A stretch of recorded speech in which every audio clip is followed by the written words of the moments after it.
આજે આપણે એવી વ્યક્તિને મળવા જઈ રહ્યા છીએ કે જેમણે કચ્છને, ભુજને તેમજ ગુજરાતને અને ગુજરાતી સાહિત્યને ગૌરવ બક્ષ્યું છે. એવા ભુજના શ્રી ધીરેન્દ્રભાઈ મહેતા કે જેમને 2011નો રણજીતરામ સુવર્ણચંદ્રક મળ્યો છે અને એમણે સાહિત્યને ગૌરવ પ્રદાન કર્યું છે. એવા ધીરેન્દ્ર મહેતા સાહેબને આપણે એમના સંસ્મરણો સાંભળીએ અને એમની મુલાકાત દ્વારા એમણે જે સાહિત્યની રચનાઓ કરી છે એ વિશે આછો પરિચય મેળવી. કચ્છનું ગૌરવ, આપણા રાજ્યનું ગૌરવ અને સમગ્ર ગુજરાતી ભાષાનું ગૌરવ તેમણે વધાર્યું છે. એવા ધીરેન્દ્રભાઈને આપણે તેમના જીવન વિશે, તેમના સાહિત્ય વિશે અને તેમની આ સફર વિશે થોડી વાતો કરી. ધીરેન્દ્રભાઈ, તમારા જન્મ પછી તમને થોડા જ વર્ષની અંતરે પ્રોબ્લેમ થઈ ગયો? હાજી, બાળપણમાં એટલે લગભગ 4 વર્ષની વયે મને પોલિયો થયેલો. હવે એ સમયે તો તમે જાણો છો તેમ પોલિયોનું દર્દ બિલકુલ અજ્ઞાત હતું. અહીં ડૉક્ટરોને પણ એ વિશે ખાસ જ્ઞાન નહોતું. એટલે એના નિદાનમાં અને પછીથી જે સારવાર મળવી જોઈએ એ સારવાર મેળવવામાં ઘણી અડચણો આવી. એ કારણે કેટલાક વર્ષો વીતી ગયા. પછી મુંબઈમાં શરૂઆતમાં ફિઝિયોથેરાપી સેન્ટરમાં થોડી સારવાર મળી, પણ એ પછી મારી 16 વર્ષની વયે મુંબઈમાં ફરીથી મારે સારવાર લેવાની આવી. એમાં મારા 2 મેજર ઓપરેશન્સ થયા અને હું કેલિપર્સ અને ક્રચીસની મદદથી ચાલતો થયો. આ દરમિયાન આપના કોઈ અભ્યાસ ઉપર કોઈ અસર થઈ હતી? સ્વાભાવિક રીતે જ આ હિલચાલ ઓછી થાય અને આ સારવાર અંગે પણ સમય રોકાયેલો રહે, એને લગતી મૂંઝવણો હોય. એટલે પ્રાથમિક ધોરણો એટલે કે 4 ધોરણ સુધીનો મારો અભ્યાસ તો ઘેર જ થયો અને મારી બાએ એ અભ્યાસ પાછળ ઘણું બધું ધ્યાન આપ્યું, સમય આપ્યો. એ પછી હું અહીં જે ગંગાબા સાહેબ મિડલ સ્કૂલ છે એમાં દાખલ થયો 5મા ધોરણથી અને BA સુધી મેં ભુજમાં અભ્યાસ કર્યો. વચ્ચે ફર્સ્ટ યર આર્ટ્સની પરીક્ષા લાલન કોલેજમાં અભ્યાસ કરીને નિયમિત વિદ્યાર્થી તરીકે મેં ઉત્તીર્ણ કરી અને પછી હું મુંબઈ સારવાર માટે ગયો. એટલે વચ્ચે એવા અંતરાલો આવતા ગયા.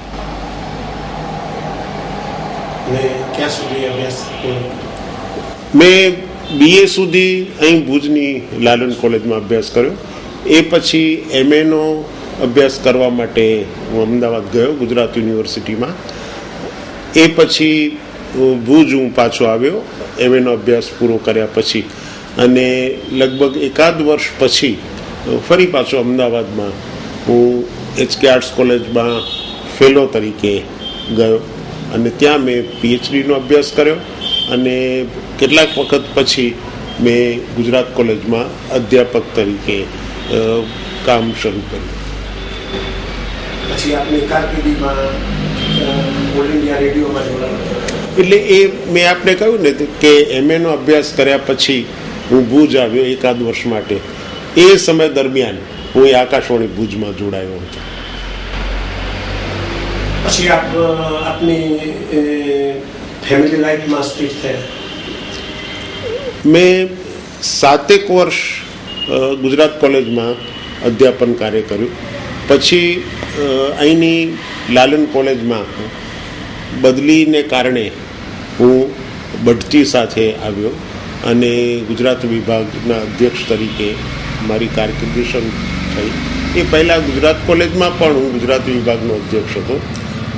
એ પછી મારું તમે જે પૂછવા માગો છો તે સાંસારિક જીવન, ગૃહસ્થ જીવન શરૂ થયું.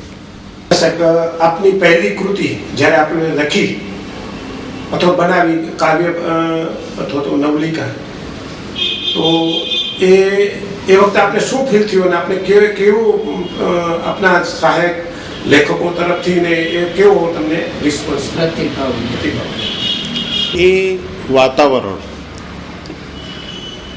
મારા ઘરથી જ મને મળવું શરૂ થયું.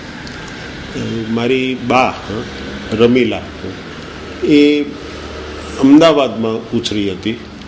એણે અમદાવાદમાં માધ્યમિક શિક્ષણ પણ મેળવ્યું હતું અને એ કયા વાતાવરણમાં ઉછરી હતી એનો આપને અંદાજ આપું તો સત્યાગ્રહની લડત ચાલતી હતી ગાંધીજીના નેતૃત્વ હેઠળ અને અમદાવાદ તો એનું કેન્દ્ર હતું. તો સત્યાગ્રહની લડત દરમિયાન જે કાર્યક્રમો થતા એમાં એ ભાગ લેતી. જે સ્ત્રી સંસ્થાઓ હતી એમાં એ જોડાયેલી હતી. એટલે એને એ વાતાવરણ મળ્યું. હા, જ્યોતિ સંસ્થામાં સાથે સાથે એણે શિક્ષણ પણ ત્યાં મેળવ્યું અને મારા નાના માતામહ છગનલાલ ભવાની શંકર મહેતા એ પત્રકાર હતા. અમદાવાદથી એ વર્તમાન પત્ર ચલાવતા એટલે એ સંસ્કારો પણ એ પામી. તો એને જ્યોતિસંઘની વાત આપણે કરી તો એ સંસ્થા અને બીજા મંડળોમાં એને રાસ ગરબા દેશભક્તિના ગીતો કથા ગીતો એ બધા ના સંસ્કારો એને પ્રાપ્ત થયા અને એ આખો ખજાનો લઈને એ ભુજ આવેલી. મને એ વારસો મળ્યો. પછી મને હાઈસ્કૂલમાં પણ અભ્યાસકાળ દરમિયાન સારા શિક્ષકો મળ્યા. એમણે પણ મારો જે સાહિત્યમાં રસ હતો એ પોષ્યો અને કેળવ્યો. મને કોલેજ કાળ દરમિયાન પણ અનેક અધ્યાપકોની હૂંફ અને માર્ગદર્શન મળતા રહ્યા. અને અમદાવાદમાં તો આપણા ગુજરાતના તો શું પણ દેશના ઉત્તમ કહેવાય એવા વિદ્વાનો ઉમાશંકર જોશી, યશવંત શુક્લ, ડૉક્ટર રમણલાલ જોશી, ડૉક્ટર હરિવલ્લભ ભાયાણી એમની પાસે ભણવાનું મળ્યું. તો એણે સાહિત્ય વિશેની મારી સમજ અને મારામાં એ અંગેની જે સૂઝ હતી એને ઘણું પ્રોત્સાહન આપ્યું.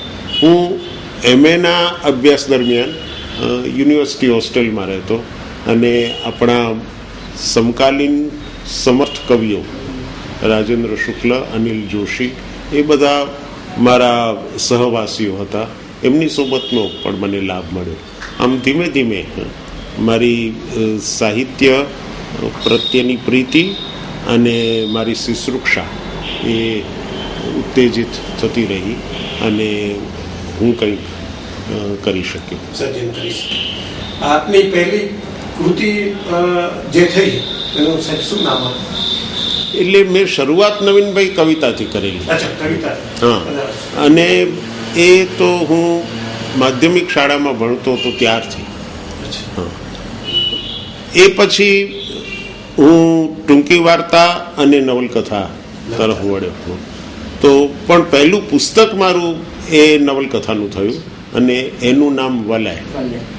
એ 1970માં પ્રકાશિત થયું. એ પ્રગટ થયું કે તરત એને વાચકો અને વિવેચકોનો ઘણો આદર પ્રાપ્ત થયો. યુનિવર્સિટી કક્ષાએ પણ એ પાઠ્યપુસ્તક તરીકે નિયત થયું અને લગભગ એમ કહી શકાય કે બધા જ અગ્રગણ્ય સામયિકોએ એને આવકાર આપ્યો. ત્યાર પછી આપની સાહિત્ય યાત્રા ચાલતી જ રહી. અત્યાર સુધી આપના દ્વારા કેટલી નવલકથાઓ લખાઈને પ્રકાશી? 12 નવલકથાઓ થઈ છે મારી. 3 વાર્તા સંગ્રહો, 2 કાવ્ય સંગ્રહો, 1 બાળ કાવ્યોનો સંગ્રહ અને એના પરથી કેસેટ પણ તૈયાર થઈ છે. આપણા પ્રસિદ્ધ ગાયક પુરુષોત્તમ ઉપાધ્યાય એમની 2 ગાયિકા પુત્રીઓ એમણે એ ગીતો ગાયા છે અને નિરંજન અંતાણીએ એને સ્વરબદ્ધ કર્યા છે. વનરાજ ચાવડાએ એનું આયોજન કર્યું છે અને રાજ ઓડિયો તરફથી એ બહાર પડી છે. તમને જાણીને કદાચ આશ્ચર્ય થશે કે જેટલી કીર્તિ મને મારી નવલકથાઓએ અપાવી છે એટલી જ કીર્તિ આ ગીતોએ પણ અપાવેલી છે. આપના બ્રોશરમાં એક લખ્યું છે, ગઢની રાંગ દેખાતી, ગઢની રાંગ ઉપર ચકરાવા લેતી સમળીઓએ તેઓ જોયા કરતા, ચકરાયા કરતી સમળીઓ દ્વારા દોરાતા એકલતાના વર્તુળોમાં એમનો ફૂટું ફૂટું થતો શબ્દ. બરાબર છે. એ જે આપણા સાહિત્ય સર્જનની એક બતાવે છે કે આપ સાહિત્ય સર્જન કરતા વખતે આપણા મનમાં શું વલયો ચાલતા હતા, એ શું છે? એ જે દૃશ્ય આમાં આલેખાયું છે ને નવીનભાઈ, એ મારા બાળપણનું છે. આજે છગનલાલ ભવાનીશંકર મહેતા માર્ગ તરીકે જે વિસ્તાર જાણીતો છે, પહેલાં પંચમુખા હનુમાન ગલી કહેવાતું, ત્યાં અમારું ઘર હતું. આ હું વાત કરું છું 55ની આસપાસના સમય, કઈ સદીમાં. તો એ વખતનું આખું વાતાવરણ એનું, અને અમારા ઘરની સામે ગઢની રાંગ, એટલે આબેહૂબ આ દૃશ્ય આમાં લેખાયું છે. અને ઉમાશંકર જોશીએ સર્જકની આંતરકથા એ નામનું પુસ્તક કરેલું, તો ખાસ નિમંત્રણથી મેં એમાં એ લેખ કરેલો. એટલે તમે કલ્પના કરો કે એક બાળક જેની હિલચાલ બહુ નિયંત્રિત થઈ ગઈ છે. ખરેખર તો એ વયમાં બાળકો ઝાલ્યા ઝલાય નહીં એ રીતે શેરીમાં ફળીમાં રમતા હોય, ભમતા હોય, દોડાદોડ કરતા હોય, ત્યારે મારે લગભગ મારા ઘરને જ મારું વિશ્વ, બહુ તો એનું આંગણું કે એની ડેલી, એટલો મારો હિલચાલ માટેનો વિસ્તાર. તો એમાં રહેલું એક બાળક કે જે આ એકાંતને અનુભવે છે અને આજુબાજુ જુએ છે, તો જાણે કે જે એની આ એકાંત કેદ છે એનું પ્રતીક હોય એવી ગઢની રાંગ છે. અને આકાશમાં તો મુક્તપણે સમળીઓ એ વિહાર કરે છે. તો એ દ્રશ્ય જોઈને જે એના ચિત્તમાં સંવેદન જાગે છે, તો એ સમયે તો શબ્દ ક્યાંથી સિદ્ધ થયો હોય, એટલે ચિત્તમાં સંચિત થતું રહે છે. અને પછી જ્યારે એને શબ્દ મળે છે ત્યારે એમાં અભિવ્યક્ત થાય છે. એવી મેં એક ધારણા આ મારી કેફિયત લખતી વખતે કરેલી. અને ઉમાશંકર જોશીએ એ લેખને એ શીર્ષક આપેલું કે ગઢની રાંગ પર ચકરાયા કરતી સમળી. બીજું એક થોડુંક મને તમારા ક્વેશ્ચનમાં એ પણ જોવા મળ્યું કે તમે કંઈક થોડુંક નિરાશાવાદી વિચાર અથવા તો કંઈક બેક એવો વિચાર છે, અરે કોઈ વાર તો ત્રાસી પડેલી મારી વ્હીલચેર કે ખૂણામાં પડેલી થોડી ઘોડીઓ, તેમાં ઊભા રહેલા કેલિપર્સ જોવું ને મારે છતે મારી ગેરહાજરી અનુભવ, મારે છતે મારી ગેરહાજરી અનુભવવું. બરાબર. એ વાક્ય હું આપને એનું વિવરણ કરીને આખો ખ્યાલ આપું કે હમણાં મને રણજીતરામ સુવર્ણચંદ્રક એનાયત થયો, તો એ પ્રસંગે મારે એ સમારંભમાં પ્રતિભાવ આપવાનો હતો. તો એ પ્રતિભાવ આપતી વખતે કેવી રીતે હું લખું છું, મને લખવાની પ્રેરણા થાય છે કે કશુંક સ્ફુરે છે, એની વાત કરતાં મેં એમ કહ્યું કે મને ઉત્સવો અને મેળાઓ ગમે છે, હું એમાં સામેલ પણ થાઉં છું, પણ મારી રીતે અને કંઈક દૂરથી. તો પછી જે મારો ઇલાકો છે એ કયો છે? તો એકાંતનું મેં હમણાં આપને વાત કરી તેમ એ બહુ જ નાની વયથી મને એક સંવેદન મારામાં સંચિત થયેલું છે. અને એકાંત, નિબિડ એકાંત, અતૂટ એકાંત, એની અંદર હું આખા વિશ્વને જાણે અનુભવું છું. પણ તો પછી એકાંતમાં સંવેદન કઈ રીતે જાગે છે? તો જે આસપાસનું મારું જગત છે એને હું મારી કલ્પનાથી અનુભવું છું, અને એ આખા વસ્તુ જગતની છબી મારા ચિત્તમાં કેવી રીતે ઝીલાય છે એનો ખ્યાલ આપતા મેં એમ કહેલું કે મારા કેલિપર્સ, મારી ક્રચીસ, મારી વ્હીલચેર, એને હું જોઉં છું, અને હું તો એની અંદર જે મારા માટેના આ બધા ઉપકરણો છે એની અંદર નથી, હું બહાર છું. તો મારી ગેરહાજરી હું ત્યાં જોઉં છું. તો એક વ્યક્તિ જે આ એક ખાલીપો છે એ ખાલીપાને કઈ રીતે જુએ છે એના સંવેદનને મારી કૃતિઓમાં હું વ્યક્ત કરું છું. ધીરેન્દ્રભાઈ પાસે મૌનને સાંભળી શકે એવો કવિનો કાન છે. નવીનભાઈ, મૌન છે ને એ શબ્દની શક્તિ છે. તમને કદાચ વિરોધાભાસી લાગે એવી આ વાત છે, પણ છે એવું કે શબ્દનું મૌન એટલે તમે મૌન રહીને પણ જે કંઈ તાકો છો એમાં પણ કશુંક વ્યક્ત તો થાય જ, અને શબ્દ મૌનને સાચવે છે ત્યારે એ વધારે પ્રભાવક હોય છે. તો આ મારું એકાંત જેની વાત મેં હમણાં કરી તે એ એકાંતનું વસ્તુ જગત અને મૌન એ બંનેને એટલો સુમેળ છે કે એ મારા સર્જનને બહુ ઉપકારક નીવડેલો છે. એટલે હું આપને એ કહું, એ સ્પષ્ટતા કરું કે આમાં નિરાશા નથી, પણ જે આ જગતનું સંવેદન, કવિના નિજી જગતનું સંવેદન છે એની અભિવ્યક્તિ છે. સાહેબ, આપની નવલકથા ચિહ્ન દિશાંતર તથા છાવણીમાં ના નાયક ને પણ તમારા અંગત જીવનના અનુભવનું વર્ણન એમાં આવે છે. હા, એમ કહેવાયું છે, એટલી હદે કહેવાયું છે કે ચિહ્નને તો આત્મકથનાત્મક નવલકથા તરીકે પણ ઓળખાવાય છે. હવે એનું એક દેખીતું કારણ એ છે કે કેટલુંક સ્થિતિ સામ્ય ચિહ્નના નાયક ઉદય અને મારી વચ્ચે છે. એ ઉદય છે એને પણ પોલિયો થયેલો છે, એ પણ પગે અશક્ત છે, એની હિલચાલ પણ મર્યાદિત છે, અને કદાચ એ પ્રકૃતિએ પણ એના લેખકને મળતો આવે છે. એને કારણે એક આવો આભાસ ઊભો થયો છે.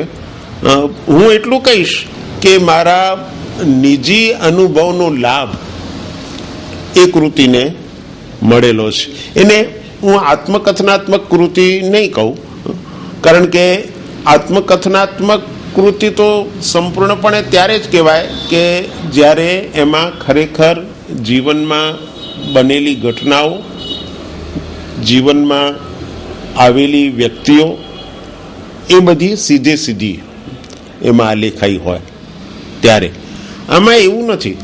આમાં જે આધાર છે એને નિજી અનુભવોનો લાભ મળ્યો છે. દિશાંતર છે એમાં પણ આ પ્રકારનું સ્થિતિ સામ્ય અને પરિસ્થિતિ સામ્ય છે. અને જે ત્રીજી કૃતિનો ઉલ્લેખ આપે કર્યો, છાવણી, એ તો આપણા સૌનો અનુભવ છે. હું કહું સહિયારો અનુભવ છે. 2001માં ધરતીકંપ આવ્યો અને મેં એનો જે સીધો અનુભવ કર્યો, અને નવીનભાઈ હું બળભાગી કે એ અનુભવ મને બહુ નજીકથી લેવાની તક મળી, કારણ કે મારું ઘર ધ્વસ્ત થયું હતું અને હું લાંબા સમય સુધી ભૂકંપગ્રસ્ત છાવણીમાં રહ્યો હતો. એટલે એ છાવણીમાં મને અનેક લોકોનો પરિચય થયો. એમના વ્યવહારો, એમનો સ્વભાવ, એમના પ્રતિભાવો, એ બધું હું જોઈ શક્યો. પણ મેં લેખક તરીકેની એક શિસ્ત પાડી કે હું એમાં સીધે સીધો સંડોવાયો નહીં. પણ એનો જે નાયક છે રવિ એ આગંતુક છે. એ બહારથી અહીં આવ્યો છે અને ભુજની ધરતી પર એને પગ મૂક્યો અને ધરતીકંપ થયો અને પછી એ આખા શહેરમાં ફરતા ફરતા જે કંઈ જુએ છે એનું નિરૂપણ એણે કર્યું. પણ એ ભલે રવિના અનુભવ રૂપે એમાં આવ્યું, પણ લેખકનો જે નિજી અનુભવ છે એનું બળ એને મળ્યું. એટલે જે એ કૃતિ વાંચે છે એ તો નવીનભાઈ એવો પ્રતિભાવ આપે છે. હમણાં જ મને આપણા એક વિદગ્ધ વાચકે એમ કહ્યું કે એ હજુ પણ પૂરી વાંચી શકાતી નથી. એ વાંચતી વખતે એવું હૈયું ભરાઈ આવે છે અને આંખો છલકાઈ જાય છે કે અટકી જવું પડે છે. અને જેમને માગે છે ને હું એ વાંચવા આપું છું એમનો પણ આ જ અનુભવ છે એમ પણ એમણે મને જણાવ્યું. દ્વારા ધરતીકંપ બાદ પણ એને અનુલક્ષીને કાવ્યો લખાય છે. હા, એ બહુ રોમાંચક વાત છે નવીનભાઈ. મેં હમણાં કહ્યું તેમ ધરતીકંપ પછી આમ તેમ ફરતો હતો, સ્થળાંતરો થતા હતા, તો મને એકાએક જાણવા મળ્યું કે આપણું જે ગુજરાત સાહિત્ય અકાદમીનું મુખપત્ર છે શબ્દ સૃષ્ટિ, એના પૂઠા પર દુર્ઘટના નામનું મારું કાવ્ય છપાયું છે. હવે જુઓ કે સર્જનશીલ વસ્તુ છે. હવે 26મી જાન્યુઆરીએ અહીં ધરતીકંપ થયો અને 1 ફેબ્રુઆરીએ શબ્દ સૃષ્ટિનો અંક બહાર પડ્યો, એના પૂઠા પર આ કાવ્ય છપાયું. તો કાવ્ય લખાયું તો વર્ષો પહેલા હતું, ત્યારે તો કઈ ધરતીકંપ થયો નહોતો. પણ કવિના આંતરજગતમાં શું થતું હોય છે એ કંઈ કહી શકાતું નથી, કરી શકાતું નથી.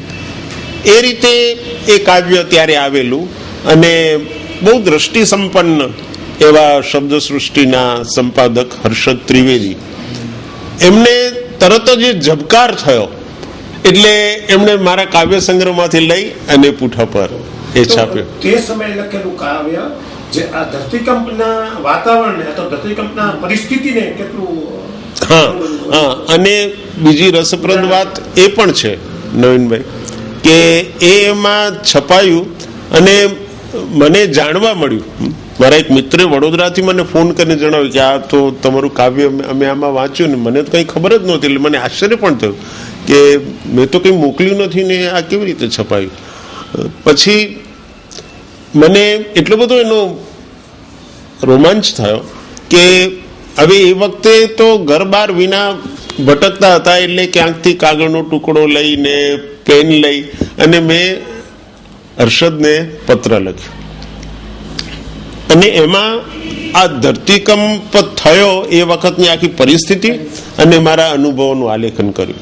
હવે એનાથી એ પત્ર એને એટલો બધો સ્પર્શ્યો કે એણે મારા હસ્તાક્ષરમાં શબ્દ સૃષ્ટિના બીજા અંકમાં છાપ્યો અને એમ કહેવાયું કે ધરતીકંપનો હુબહુ અહેવાલ ગુજરાતને પહેલવેલી વાર આ પત્રથી મળ્યો. અને પછી તો જે અનુભવો હતા એણે એક પછી એક કાવ્યો મને આપ્યા અને એ બધા કાવ્યો પણ શબ્દ સૃષ્ટિમાં અને બીજે છપાયા. અને મારો જે બીજો કાવ્ય સંગ્રહ થયો પ્રત્યંચાનો કંપ, એમાં મેં આખો એ કાવ્ય ગુચ્છ ભંગુર શાશ્વતી, જેને આપણે શાશ્વત માનીએ છીએ, જે સનાતન છે, એ ખરેખર કેવું ભંગુર છે એની પ્રતીતિ આપણને થઈ. એટલે મેં એ કાવ્ય ગુચ્છને એવું નામ આપ્યું. સાહેબ, આપની આ સમગ્ર સાહિત્ય સફરમાં તમને કેવા કેવા એવોર્ડ મળે છે અને ખાસ એવોર્ડ હોય તો એનું શું અગત્યતા છે જરા? હું તાજેતરમાં મને જે સન્માન પ્રાપ્ત થયું ત્યાંથી શરૂઆત કરું. રણજીતરામ સુવર્ણચંદ્રક એ ગુજરાત સાહિત્ય સભા આપે છે અને 1905માં એ સંસ્થાની સ્થાપના થયેલી અને પહેલી વાર એ ઝવેરચંદ મેઘાણીને પ્રાપ્ત થયેલો. મેં આપને જે પત્રિકા આપેલી છે એમાં એ ચંદ્રક વિજેતાઓની નામાવલી છે, એ પરથી આપ એ જોઈ શકશો. અને એ વખતે તો કદાચ એ એકમાત્ર પારિતોષિક હતું કે જે આ રીતે સાહિત્ય સર્જકોને પ્રોત્સાહન. હા, અને સાહિત્ય સર્જકોની એમના કાર્યની આ રીતે મૂલ્યાંકના કરી અને એમનું સન્માન કરતું. એટલે એક ઊંચો માનદંડ એણે સ્થાપિત કર્યો. તો એ રણજીતરામ સુવર્ણચંદ્રક એની પહેલાના વર્ષે એટલે કે 2010માં, આ 2011માં, 2010માં મને આપણી જે કેન્દ્રીય સાહિત્ય અકાદમી દિલ્હીમાં છે એનો એવોર્ડ છાવણી નવલકથાની આપણે હમણાં વાત કરી એને માટે આપવામાં આવ્યો. એ પહેલાં મને દર્શક એવોર્ડ મળેલો એ નવલકથા માટે. અને રણજીતરામ ચંદ્રક તો મારા સમગ્ર સર્જન અને વિવેચન માટે, જેને આપણે લાઈફ ટાઈમ એચિવમેન્ટ એવોર્ડ કહીએ છીએ, એ પ્રકારનું એ સન્માન છે. દર્શક એવોર્ડની પહેલાં મને એવી જ રીતે નવલકથા માટે કનૈયાલાલ મુનશી સુવર્ણચંદ્રક એ ગુજરાત સાહિત્ય અકાદમી તરફથી આપવામાં આવેલું. એ પહેલાં ધૂમકેતુ ચંદ્રક એ મારા વાર્તા સંગ્રહ હું એને જોઉં એ પહેલાં એને માટે મળેલો. જૈન ખત્રી એવોર્ડ અહીંથી આપણે અપાય છે, એ પણ મને મારા કથા સાહિત્ય માટે આપવામાં આવેલો. એવા એવોર્ડ મળતા રહ્યા છે. ગુજરાત સાહિત્ય અકાદમી એ વધુમાં વધુ 5 પારિતોષિકો આપે છે. તો મને 5 પારિતોષિકો એ પ્રથમ કક્ષાએ મળેલા, અને તે પણ નવલકથા, ટૂંકી વાર્તા અને કવિતા એમ જુદા જુદા સ્વરૂપોમાં. હજુ આના પછી આપ કેવું ઈચ્છો છો કે કયા એવોર્ડો તમને મળવા જોઈએ? નવીનભાઈ, આપણે એવોર્ડ માટે તો કંઈ લાગતા નથી.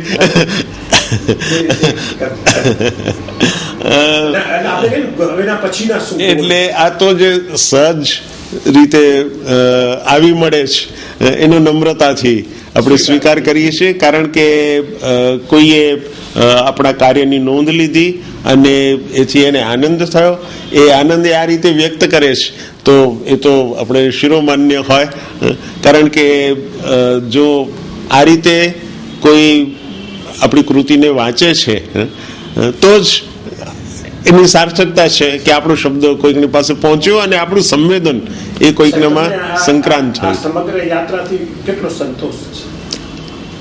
એટલે જે ક્ષણે કૃતિ લખાય અને સિદ્ધ થાય ત્યારે એના વિશે મનમાં જે ભાવ જાગે તે ખરો. મેં આ રણજીતરામ ચંદ્રક અર્પણ સમારોહમાં પ્રતિભાવ આપતા એમ કહેલું કે હું જાણું છું કે મારી ઘંટી ધીમું દળે છે. એ ઝીણું દળે છે કે જાડું એ તો તમને ખબર. પછી મેં ઉમેર્યું, અલબત્ત મને પણ ખબર છે.